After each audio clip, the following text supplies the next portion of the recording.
Daily talks dash top stories. வணக்கம், இது உங்கள் டெய்லி டாக்ஸ். இன்றைய முக்கிய தலைப்பு செய்திகள்: மேற்கு ஆசியாவில் நடைபெற்று வரும் ஈரான் இஸ்ரேல் வார் மேலும் தீவிரமடைந்துள்ளது.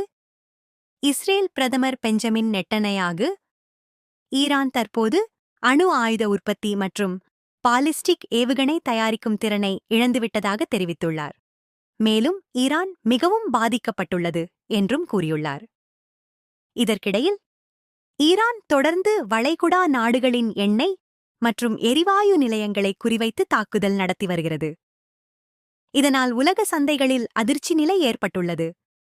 கத்தாரின் LNG ஏற்றுமதி கடுமையாக பாதிக்கப்பட்டுள்ளது.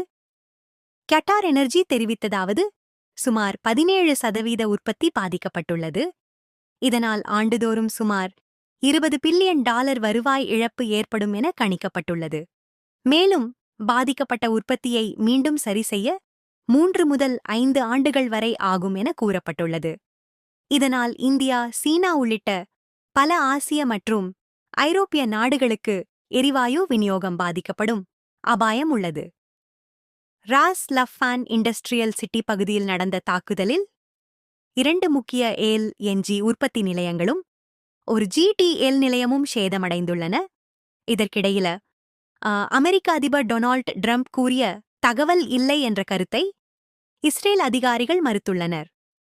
ஈரானின் சவுத் பார்ஸ் கேஸ் ஃபீல்ட் மீது நடந்த தாக்குதலை அமெரிக்கா முன்கூட்டியே அறிந்திருந்ததாக தகவல்கள் வெளியாகியுள்ளன.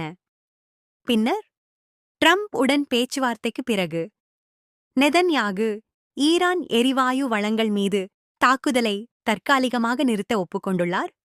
இதற்கிடையில் குவைத், சவுதி அரேபியா, ஐக்கிய அரபு அமீரகம் மற்றும் பஹ்ரைன் நாடுகளில் ட்ரோன் மற்றும் ஏவுகணை தாக்குதல்கள் பதிவாகியுள்ளன.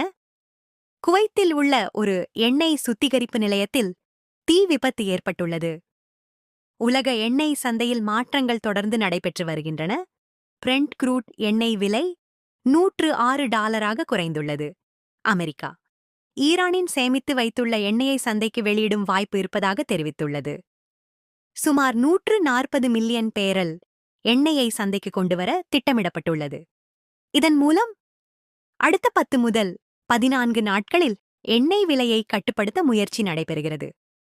மொத்தத்தில் இந்த மோதல் உலகளாவிய பொருளாதாரம் மற்றும் எரிசக்தி விநியோகத்தில் பெரிய தாக்கத்தை ஏற்படுத்தும் அபாயம் உள்ளது. இதுவரை முக்கிய தலைப்பு செய்திகள். மேலும் அப்டேட்களுக்கு தொடர்ந்து எங்களுடன் இணைந்திருங்கள். நன்றி, வணக்கம்.